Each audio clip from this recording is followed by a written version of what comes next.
దేవునికి స్తోత్రములు. ప్రభు పేరిట ఈ కార్యక్రమం వీక్షిస్తున్న ప్రియ దేవుని జనాంగమా, మీ అందరికీ నా హృదయపూర్వకమైనటువంటి శుభవందనాలు తెలియపరుచుకుంటూ ఉన్నా. నేను మీ అందరికీ సుపరిచితమే, దేవనబోయిన రాజారావు, ఇవాంజలిస్ట్. మరి ఇదివరకు మీ ముందుకి పరలోకం నరకం అనే సబ్జెక్టు విస్తారంగా నేను స్టడీ చేసిన మేరకు మీ ముందుకు తీసుకురావటం జరిగింది. నేను చెప్పే విధానం అంతా కూడా ఒకరిని అనుకరించేది కాదు. ఎందుకు అంటే దేవుడు ఎప్పటికప్పుడు దర్శనాల ద్వారా నువ్వు ఎలా చేయాలి, ఎలా ప్రకటించాలని చెప్తూ ఉన్నారు. దేవుడే బోధకుడులాగా నాకు చెప్తూ ఉండగా ఇక నాకు ఇంక ఏది అవసరం లేదు, ఆయన చెప్పే పద్ధతిలో వెళుతూ ఉన్నా. జనరల్గా ఇలా దేవుడు నడిపించటం అనేది చాలా తక్కువ మందికే ఉంటుంది, కానీ అది నాకు నడిపింపు ఇస్తున్నారు. అసలు ప్రభు వైపు చూడటం కూడా ఏ యొక్క సువార్థికుడో ఏ యొక్క పాస్టర్ గారు చెప్తే నేను ప్రభు వైపు చూడలేదు, కానీ దేవుడు చెప్తే ప్రభు వైపు చూశా.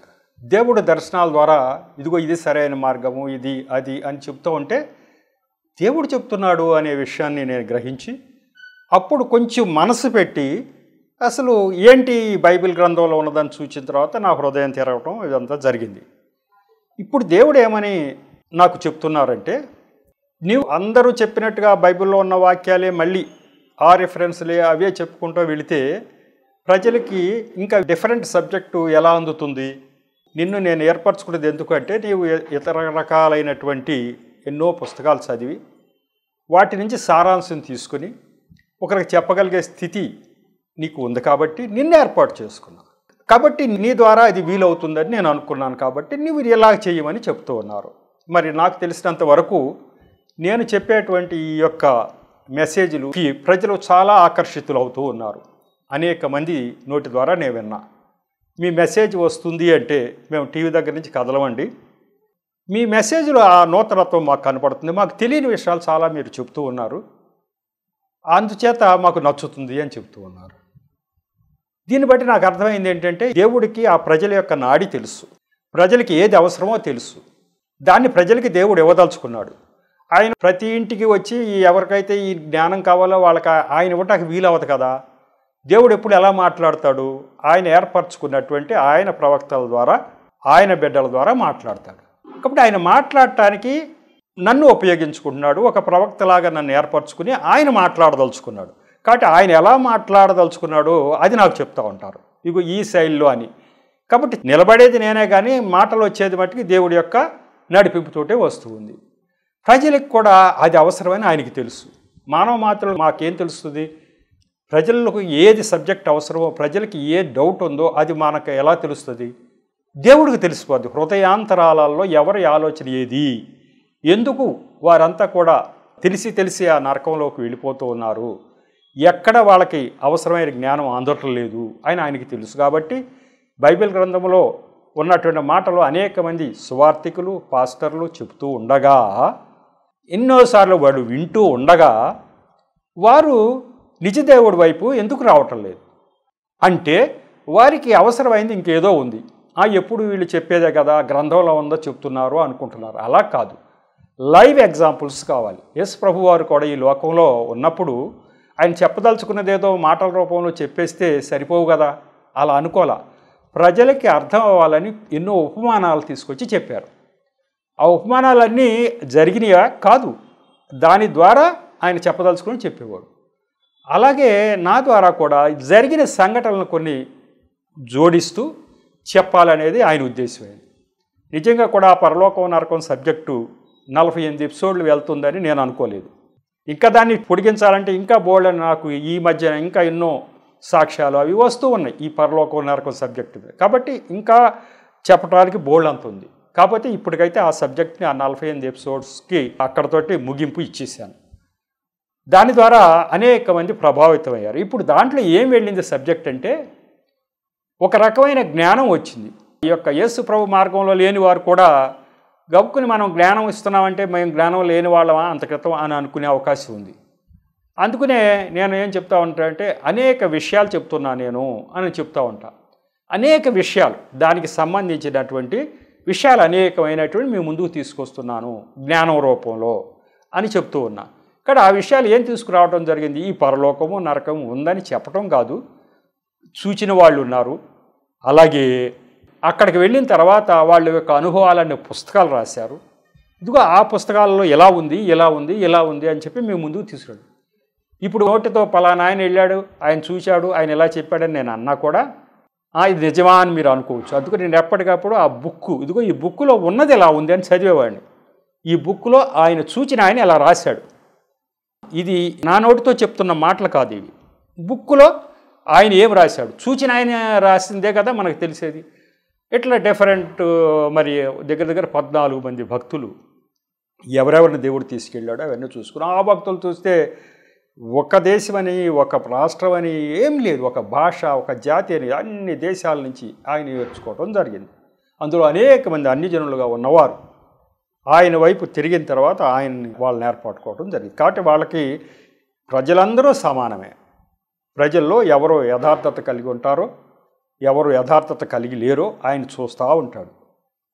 యూదుడని గ్రీసు దేశస్థుడని నాకు భేదం లేదు అని పౌలు గారితో చెప్పించాడు అనేక చోట్ల. అంటే యేసుప్రభును నమ్మినవారు నమ్మని వారు అనే భేదం నాకు లేదు. ఈ యొక్క మారు మనస్సు అంటే కరుణా హృదయం, దయ. మారు మనస్సు అంటే ఏంటి?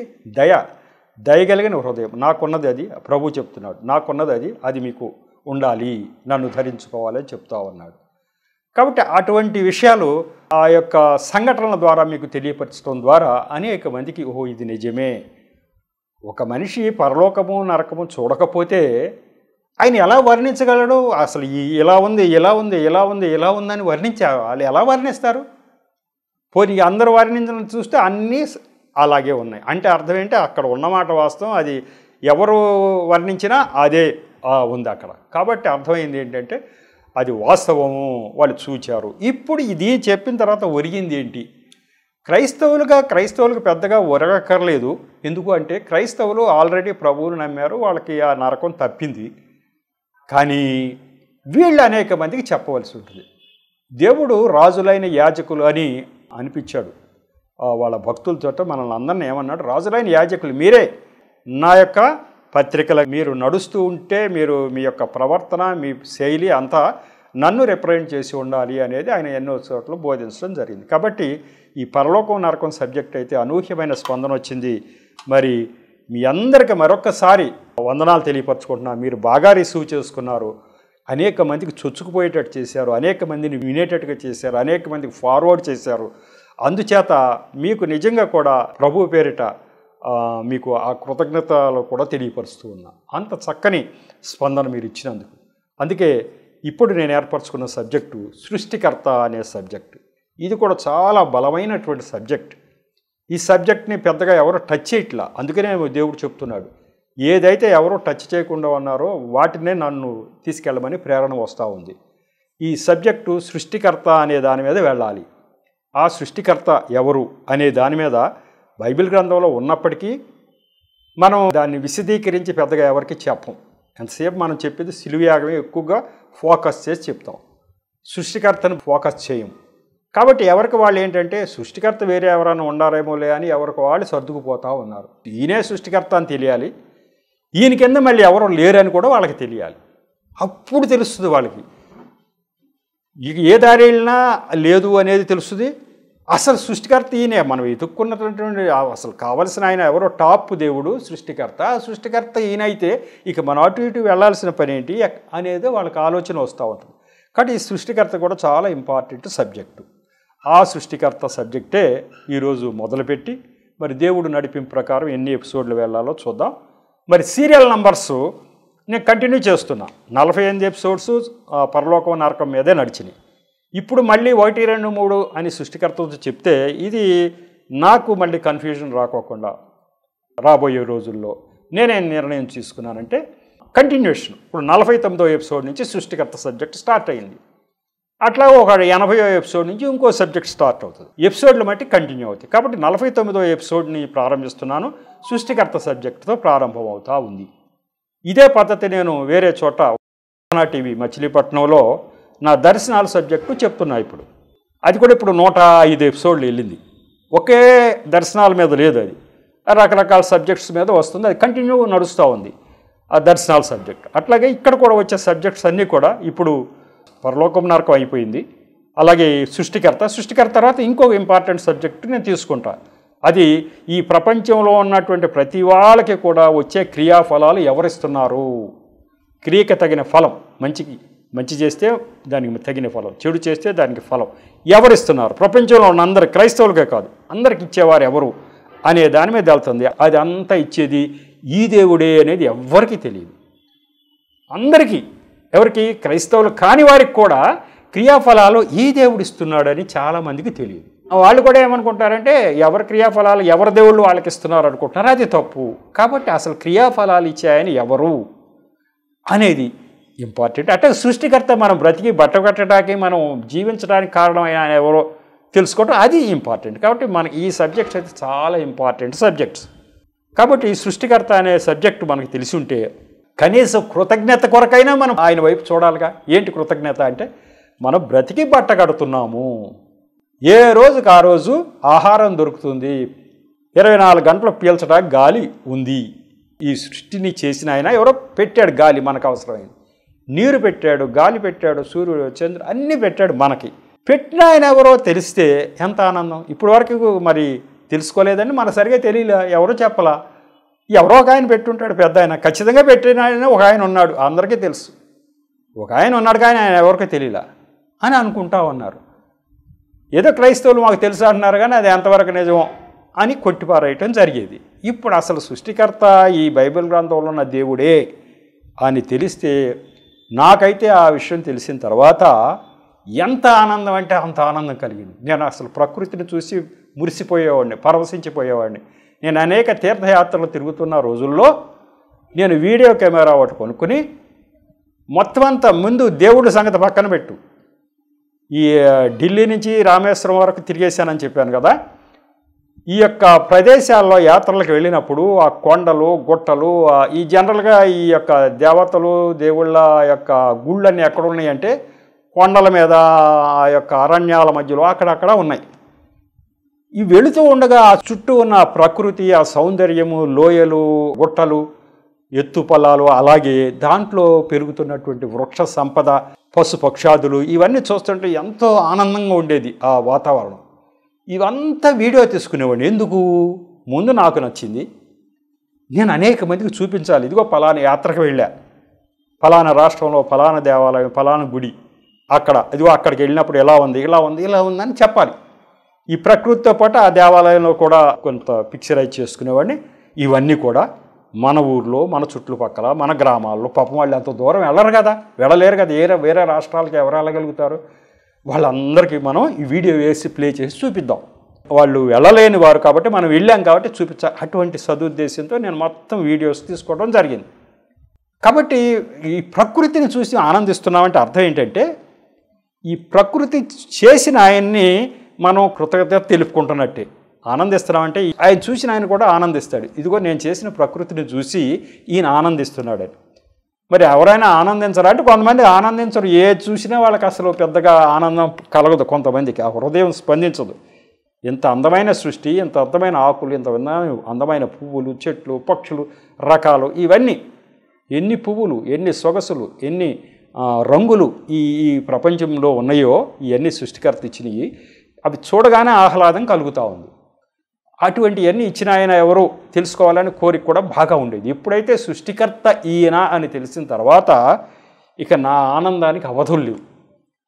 అరే ఇది తెలియలేదే నాకు ఇప్పటి వరకు, అసలు ఏదో క్రైస్తవులు అన్నా కూడా పట్టించుకోలేదే, ఈయన సృష్టికర్త, ఇంకా ఎవరు కాదా, మిగతా వాళ్ళు ఎవరు కాదా, ఈయన సృష్టికర్త అని ఈ విషయం అందరికీ చెప్పేయాలి అనే ఆలోచన వచ్చింది.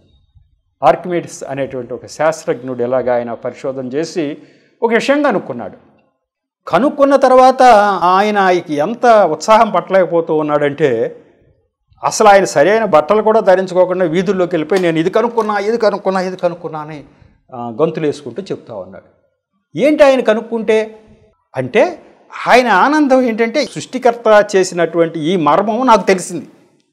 అట్లాగే ఇప్పుడు సృష్టికర్త ఎవరనే మర్మం నాకు తెలిసింది, అసలు దేవుడనే మర్మం నాకు ఎవరు అనేది తెలిసింది. ఇది అందరికీ చెప్పేయాలని కోరిక లోపల ఉంటుంది, ఇది అందరికీ చెప్పేయాలని. కాబట్టి అట్లా శాస్త్రజ్ఞులు ఏదైనా కొత్త విషయం కనుక్కోవటం ఏంటి, ఆల్రెడీ దేవుడు చేసిన దాన్ని గ్రహించటం. వీళ్ళు సొంతగా ఏం చేయరు, ఈ సిద్ధాంతం ప్రకారం నడుస్తుంది ఈ ప్రకృతిలో, ఇది ఈ సిద్ధాంతం ప్రకారం నడుస్తూ ఉంది. ఒక వస్తువు నీటిలో తేలుతూ ఉందంటే ఇదిగో ఈ సిద్ధాంత ప్రకారం జరుగుతూ ఉంది అది అని కనుక్కోవటం. అంటే దేవుడు ఈ సిద్ధాంత ప్రకారం దీన్ని పెట్టాడు, ఇది ఎక్కడా మారదు, అది అంతే, ప్రపంచం అంతా అట్లా ఉంటుందా, దేవుడు పెట్టాడు, అది ఆయన ఈ సిద్ధాంతం ప్రకారం పెట్టాడని మనకు ఇప్పుడు తెలిసింది అని గ్రహించటమే ఆ యొక్క దాంట్లో ఏంటి ప్రధానమైన లక్ష్యం. అలా చెప్పుకుంటూ వెళ్ళేదే ఈ సృష్టికర్త సబ్జెక్ట్. మరి ఈ సృష్టికర్త అంటే చాలా పెద్ద సబ్జెక్టు.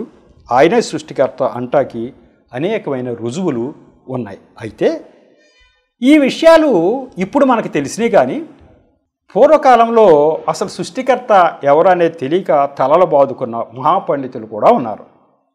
మహాపండితులు సృష్టికర్త ఎవరో తెలియక. ఇప్పుడు ఎక్కడో ఎవరికి తెలిసింది సృష్టికర్త ఎవరో అని? యేసు ప్రభు గురించి ఉన్న విషయాలన్నీ బైబిల్ గ్రంథం చదివిన వారికే సృష్టికర్త ఎవరో తెలుసు. అనేక కోట్ల మంది ఈ బైబిల్ గ్రంథం చదవని వారికి సృష్టికర్త ఎవరో తెలియదు. అంతెందుకు, నేను నా యొక్క 61వ సంవత్సరంలో యేసు ప్రభు వైపు చూచా. అప్పటి వరకు నాకు సృష్టికర్త ఎవరో తెలియదు. ఎందుకు తెలియదు అంటే, లేదు మా గ్రంథాల్లో ఎవరు నేను సృష్టికర్తనని ఎవరూ చెప్పలేదు. First point. ఏ గ్రంథంలో పోయిన రాసిన ఆయన పలానా ఆయన సృష్టికర్త అని చెప్పలేదు. మరి ఎట్లా తెలుస్తుంది సృష్టికర్త ఎవరో? తెలీదు. ఒక ఆయన మట్టుకు ఉన్నాడని తెలుసు. ఎందుకంటే క్రమం తప్పకుండా సూర్యుడు, చంద్రుడు, గాలి, నీరు అంతా వస్తున్నాయంటే ఒక ఆయన ఎవరో దీన్ని నిర్మించి పోషించి దాన్ని ఆజ్ఞాపించి చేస్తున్నాడనే తెలిసిపోతుంది. ఆటోమేటిక్గా జరగదు కదా. అది మనకి ఎవరో చేయించకపోతే అలా జరగదు. కాబట్టి ఉన్నాడు, ఉన్న ఆయన ఎవరో మనకు తెలియదు. ఆ యొక్క వేదనలో, ఆ తపనలో మరి ఇప్పటికి 700 సంవత్సరాల క్రితం జీవించినటువంటి ఒక పండితుడు, మహాపండితుడు గురించి చెప్తున్నాను. ఇప్పుడు వరంగల్ జిల్లా, తెలంగాణ రాష్ట్రంలో బమ్మెర అనే గ్రామంలో, బమ్మెర పోతన గారు అంటారు, పోతనామాచ్యుడు అని ఒక మహాకవి ఉండేవాడు.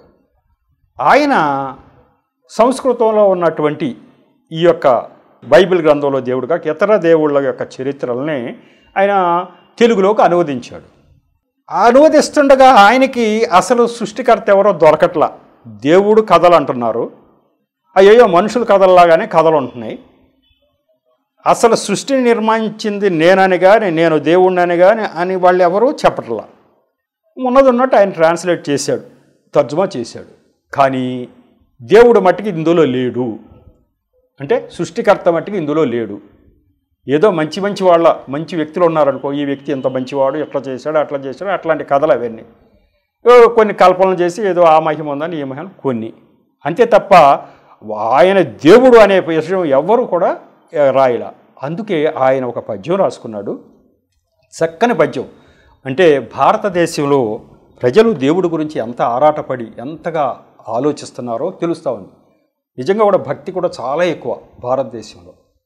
నేను చూసా కదా, నేను తీర్థయాత్రలు తిరిగా కదా, అసలు ముట్టుకుంటే మాసిపోయేటువంటి శరీర ఛాయ వర్ణాలు కలిగినటువంటి వాళ్ళు ఈ దేవాలయాల్లో పొర్లు దండాలు పెట్టడం, ఆ మురికిలో, ఆ నీళ్లలో అలా తిరగటం, దేవుడి మీద భక్తి పారవస్యంతో ఈ అనేక దేవాలయాల పూనా, మహారాష్ట్రలో అనేక దేవాలయాలు జరిగాం.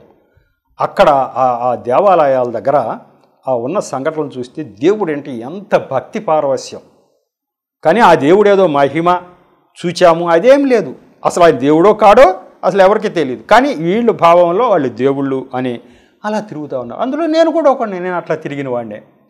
కాబట్టి దేవుడు అంటే కావాలనే కోరిక చాలా ఉంది. కానీ సృష్టికర్త దొరకలేదే మనకి. ఆయన దొరికితే ఎంత బాగుంటుందని ఈ బమ్మెర పోతన గారు ఒక పద్యం రాశారు. ఆ పద్యం ఎంత బాగా రాసుకున్నాడో చూడండి. ఎవ్వనిచే జనించు జగమెవ్వని లోపల నుండు లీనమై, ఎవ్వని అందుడిందు పరమ ఈశ్వరుడెవ్వడు.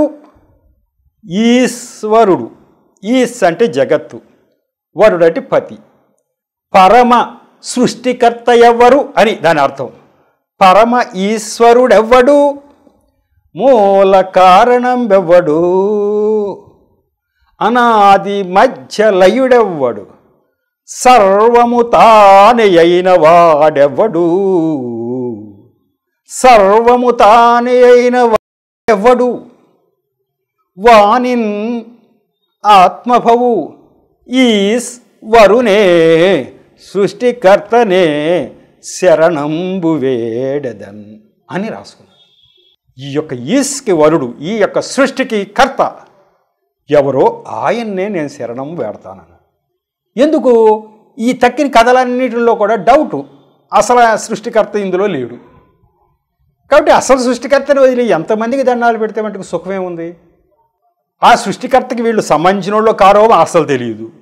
ఈ గొడవ అంతా నాకెందుకు కానీ, సర్వము తానే అయిన వాడెవ్వడు. అసలు పైగా ఆ పదాలు ఎలా ఉన్నాయంటే, ఒక్కడే ఉండి తీరాలి, ఎవడు ఎవడు అంటున్నాడు. 10 మంది ఉండరు, సర్వము తానే అయిన వాడు ఒక్కరే ఉంటారు. ఆయన ఎవరు? ఎవరు? ఒక్క ఆయనే. ఆయన్ని మాత్రమే నేను శరణం వేడుతా అన్నాడు. ఏ 100, 1000, కోట్ల మంది ఉంటారా సృష్టికర్తలు, దేవుళ్ళు? దేవుడు ఒక్క ఆయనే ఉంటాడు, ఖచ్చితంగా ఒక్క ఆయనే ఉంటాడు. ఏదో తేడా కొడతా ఉంది మనం వెళ్ళే మార్గంలో అని చెప్పి అనుకుని ఉంటాడు. ఆయన అట్లా రాయటం జరిగింది. కాబట్టి ఇదే రుజువు. ఒక మహాకవి ఇలా అన్నాడు అంటే, ఆ సృష్టికర్త ఎవరో నాకు తెలియట్లేదు అన్నాడు అంటే ఇక ఎవరికీ తెలియనట్టేగా. కాబట్టి సృష్టికర్త గురించి ఆలోచించడం మానేశాం మేము. యేసుప్రభు మార్గంలో లేనివాళ్ళం ఇక సృష్టికర్త గురించి మనం ఆలోచించిన పెద్ద సుఖం లేదు. ఎందుకు సుఖం లేదు అంటే, మహాకవి గారు ఇలా రాశారు కదా, ఆయనకి తెలియంది ఇక మనకు తెలుస్తుందా అనేది మాకు ఉంటుంది. ఆయనకి తెలియంది మనకు తెలుస్తుందా? తెలియదు. ఇక వెళ్ళిపోదాం, అందరూ నలుగురు ఎట్టుపోతున్నారు అటే పోదాం అనుకుంటా ఉండేవాళ్ళం. ఆయన చూడండి ఎంత నిశ్చితంగా, ఎంత గొప్ప పండితుడు, ఎంత జ్ఞానం ఉందో ఆయనకి. అంటే అసలు దేవుడు కోసం ఎలా ఆరాధించాడు. అలాగే ఆయన పద్యం ద్వారానే మనకు అర్థమయ్యేది ఏంటంటే, సృష్టికర్త అనే వాళ్ళు వేరే ఏ గ్రంథంలోనూ దొరకటం లేదు అని అర్థమైపోయింది.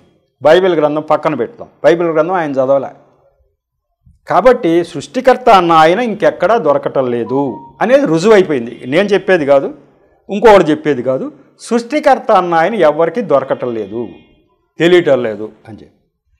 అలాగే దేవుడు సర్వాంతర్యామి అని, అన్నీ చూస్తూ ఉంటాడని నమ్మకం మా అందరికీ. అది మేము ఇన్ని తీర్థయాత్రలు తిరిగి ఇంత భక్తి శ్రద్ధలతో మేము వెళుతూ ఉన్నామంటే కారణం ఏంటంటే, దేవుడు అన్నీ చూస్తూ ఉంటాడు.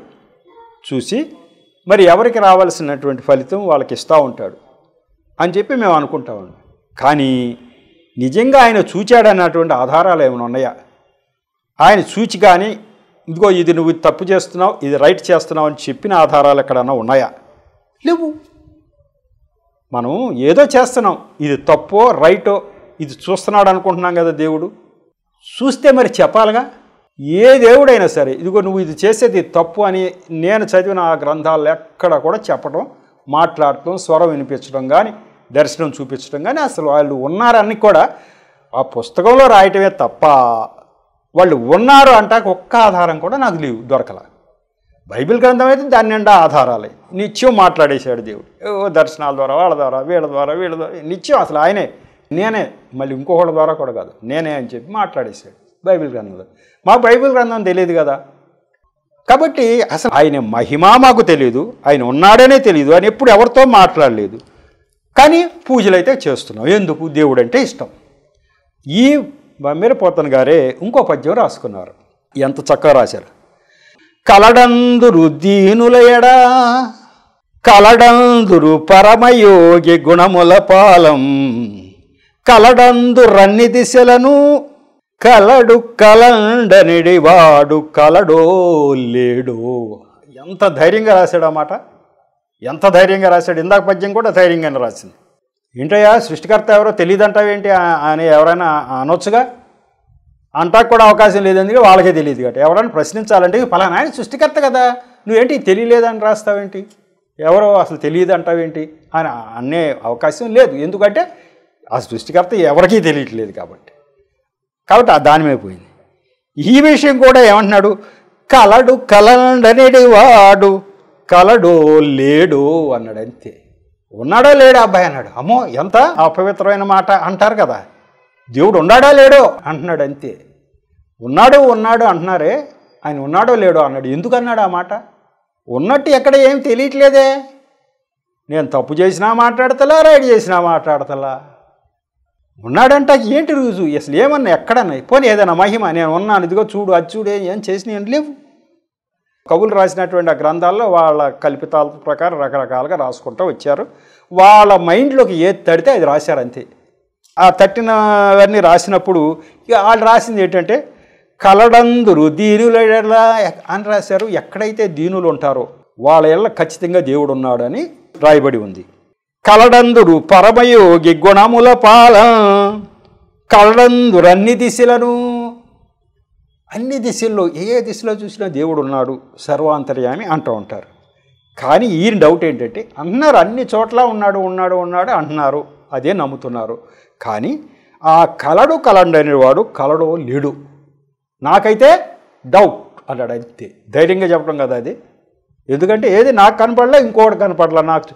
మరి నేను కూడా అట్లా అనేక సార్లు వెతికాను, అసలు ఎవరండి సృష్టికర్త అని నేను అనేక తీర్థయాత్రలకు ఎప్పుడు అసలైన ఎవరండి టాప్స్ మనకి అని చెప్పి నేను ఆ యొక్క పీఠాధిపతులను వాళ్ళని ప్రశ్నించినప్పుడు పీఠాధిపతులు ఏమన్నారంటే, అయ్యా అది మనకు తెలియదు, అది మర్మం, అది ఒక మాయ, మనకు తెలియదు అన్నది. ఈ మనకు తెలియని అన్ని మాయ అంటాం అలవాటు, మా గ్రంథాలు అదే రాశారు. ఏది తెలియకపోతే అది ఒక మాయ అండి, అది తెలియదు మనకి. ఆ దేవుడు ఎవరో మనకు తెలియదు, ఆ సృష్టికర్త ఎవరో తెలియదు. కానీ మన వీళ్ళ ఆలోచన ఏమిటంటే మనం ఎట్లా ప్రార్థించినా ఆయనకే వెళ్తుంది అంటే, ఈయన సొంత ఆలోచన అది. ఎట్లా ప్రార్థించినా ఆయనకే వెళ్తుంది అనేవాడు. ఎట్లా ప్రార్థించినా ఆయనకి వెళ్తుందా? మరి ఎందుకు ఈ ఊళ్ళన్నీ రావడం ఎందుకు? అంతే కదా, మా ఊర్లోనే మొక్కుకుంటా ఉంటే సరిపోతుంది కదా, అసలు ఆయనకి వెళ్ళిపోద్దిగా. ఈ ఊళ్ళన్నీ అక్కడ ఇక్కడ రావటం ఎందుకు? ఏదో తేడా కొడతా ఉంది ఇదంతా అని అనుకుంటా ఉండేవాడిని నేను. మనకి ఈ విషయం ఏదో తెలిసి మన జీవితం చివరిలో అయినా ఈ విషయం తెలిస్తే బాగుండని నేను ఒకసారి 2001 నేను ఉద్యోగం చేస్తున్నాను. అసిస్టెంట్ మేనేజర్గా నేను వర్క్ చేస్తున్నప్పుడు, అసిస్టెంట్ మేనేజర్ పర్సనల్ అని ఆ పోస్ట్లో వర్క్ చేస్తున్నా. మా హైదరాబాద్ హెడ్ ఆఫీస్లో పనిచేస్తున్నా. ఆ రోజుల్లో మాకు ఏదో యోగా క్లాసులు ఉన్నాయని అంటే నేను ఆ యోగా క్లాసులకు వెళ్ళాను. అక్కడ యోగా బోధకులు ఒకటి చెప్పారు, అంతా విన్నారు కదా, మీరు మీ యొక్క ఈ యోగా అయిపోయిన తర్వాత మీరు ఏం చేయదలుచుకున్నారో ఒక వ్యాసం రాసేవాడిని అన్నారు. అప్పుడు వ్యాసం రాసినప్పుడు నేనేం చేయదలుచుకున్నాను అనేది పెట్టినప్పుడు నేను ఒకటే చెప్పి నేను రాసుకున్నాను. అది ఇప్పటికీ ఆ బుక్ దాచిపెట్టుకున్నా. 2001లో అంటే 23 సంవత్సరాల క్రితం యేసు ప్రభు ఎవరో నాకు తెలియక ముందు ఒక 11 సంవత్సరాల ముందే నేను రాసి పెట్టుకున్నది ఏంటంటే, దేశంలో ఉన్నటువంటి దైవ గ్రంథాలన్నీ చదివేసి అసలు సృష్టికర్త ఎవరో తెలుసుకోవాలి అని రాసుకున్నా. ఆ లోపల కోరిక అన్నీ చదివేసి అసలు సృష్టికర్త ఎవరో తెలుసుకోవాలి అనుకున్నా. మరి అప్పుడే తెలుసుకోవచ్చు కంటే ఆ ఉద్యోగం చేస్తుండగా మనకు అన్ని గ్రంథాలు చదివే టైం ఉంటుందా? నేను అక్కడికే వెళ్ళిన చోటల్లా ఆ గ్రంథాలన్నీ కొనుక్కొచ్చేవాడిని, కానీ చదవటానికి టైం ఉండేది కాదు. రిటైర్ అయిన తర్వాత పని చేద్దాంలే మొత్తం అంతా. మరి ఎవరిని అడిగే చెప్పకపోయినప్పుడు ఇదివరకే తెలిసి ఉంటే చెప్తారు, మనమన్నా ప్రయత్నం చేద్దాం అనుకున్నాను. కాబట్టి ఆ లోపల ఉన్న కోరిక అప్పుడే ఉంది నాకు, సృష్టికర్త ఎవరో తెలుసు. ఈ యొక్క బమ్మెర పోతన్ గారు ఆ సృష్టికర్త తెలియకే ఈ పద్యాలు రాసుకున్నారు.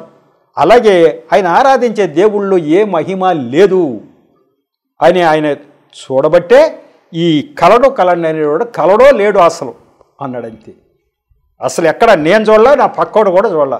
ఈ దేవుడు ఉన్నాడు అంటాకు ఒక రుజువు, నేను ఉన్నానయ్యా అని అన్నటువంటి రుజువు మాత్రం ఎక్కడ దొరకలేదని ఈ ధైర్యంగా రాసుకున్నాడు ఆయన. ఈ 2 పద్యాలు రాసుకోవటం జరిగింది. కాబట్టి ఆ యొక్క యాంగిల్లో చూస్తే భారతదేశ ప్రజలు దేవుడు అంటే సృష్టికర్త అంటే ఎంత ఇష్టంగా ఉన్నారు, ఎలా వెతుకుతూ ఉన్నారు, ఆయన ఎక్కడున్నాడు ఎక్కడున్నాడు.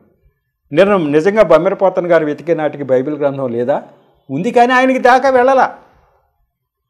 ఆయనకంటే ముందే 1300 సంవత్సరాల క్రితమే యేసుప్రభు శిష్యుడైన తోమ కేరళ రాష్ట్రానికి వచ్చాడు. మరి దేవుడి యొక్క ఆజ్ఞ ప్రకారం అట్లా అన్ని దేశాలకు విస్తరింపజేశాడు, అన్ని దేశాలకు వెళ్ళాలని. కానీ ఎంత దూరం వెళ్ళింది? ఆ కేరళ రాష్ట్రం ప్రభావితమైంది. అక్కడ ఉన్నటువంటి బ్రాహ్మణ పండితులను అందరూ ఒప్పుకున్నారు, అక్కడ ఉన్న రాజులు మారారు, కానీ అన్ని చోట్లకి వెళ్ళలేదు కదా. కాబట్టి ఆ రోజులకి ఆయనకంటే ముందే 1200 సంవత్సరాల క్రితమే మరి ఆ యొక్క బైబిల్ గ్రంథం అనేది, బైబిల్ గ్రంథంలో దేవుడి యొక్క వార్త భారతదేశానికి వచ్చేసింది. అయినప్పటికీ భారతదేశం అంతా విస్తరించాల. ఈరోజు కూడా మరి అనేక మంది భారతీయులే మరి అసలు దేవుడు ఎవరో తెలియకుండా ఉన్నారు. అది వాస్తవం మన కళ్ళ ముందు కనపడుతుంది కదా. అంటే అందరికీ వెళ్ళటం లేదు, వెళ్ళినా దానివైపు చూడనినటువంటి ఒక శక్తి ఉంది. అది నేను బాగా అబ్జర్వ్ చేశాను. దేవుడి శక్తికి వ్యతిరేకంగా పనిచేస్తున్నటువంటి సాతాను శక్తి అనేది ఒకటి పనిచేస్తూ ఉంది ప్రజల మీద. దాన్ని జయించి మనం బయటికి రావాలి. కాబట్టి ఆ శక్తి మూలంగా మనం ఎన్ని చెప్పినా కూడా చాలామంది బయటికి రాలేకపోతున్నారు. వాళ్ళకి ఆ శక్తిని జయించే దిశలో చెప్పేదే ఈ జ్ఞానము. నేను ఇచ్చేది ఆ దిశలో వెళుతూ ఉంది. కాబట్టి ఇది బాగా అవసరం మీకు. దీన్ని ద్వారా మీరు అనేక మంది చెప్పవచ్చు. ఈ ఎపిసోడ్ 49వ ఎపిసోడ్. దీన్ని ముగిద్దాం. తర్వాత ఎపిసోడ్ 50వ ఎపిసోడ్లో దీన్ని కంటిన్యూషన్ చెప్తాను. ఇప్పటికైతే దీన్ని ముగిస్తున్నాడు. దేవుడి యొక్క మాటలను సాక్ష్యాన్ని దీవించునుగాక. చిన్న ప్రార్థన చేస్తా. కృపగల దేవా, మహాపరిశుద్ధుడా, ప్రభువా, మీకు వందనా స్తోత్రాలు చెల్లించుకుంటున్నా తండ్రి. ఈరోజు తండ్రి ఈ సృష్టికర్త సబ్జెక్టు మొదలు పెట్టగా 49వ ఎపిసోడ్ను కూడా తగిన నడిపించారు. మీరే నా నోటి ద్వారా మాట్లాడించారు. ఈ విషయం బిడ్డలకు అర్థమయ్యేటట్టుగా మీరే హృదయాలు తెరిచారు. ఈ విషయాలన్నీ వాళ్ళ హృదయాల్లో భద్రపరుచుకుని అనేక మందికి చేరవేయలాగన, అలాగే ప్రభువా ఈ యొక్క మెసేజ్లను అనేక మందికి ఫార్వర్డ్ చేయలాగన వాళ్ళని ప్రేరేపించండి, ఆశీర్వదించండి. నన్ను, నా పరిచర్యను, టీవీ చూస్తున్న బిడ్డలని, అలాగే టీవీలో వర్క్ చేస్తున్న బిడ్డలందరినీ ఆశీర్వదించమని మా ప్రభువును రక్షకుడైన యేసు నామములో పరమంతో నేను ప్రార్థించి వేడుకుంటున్నా తండ్రి. ఆమెన్. మరొకసారి మీ అందరికీ వందనాలు తెలిపి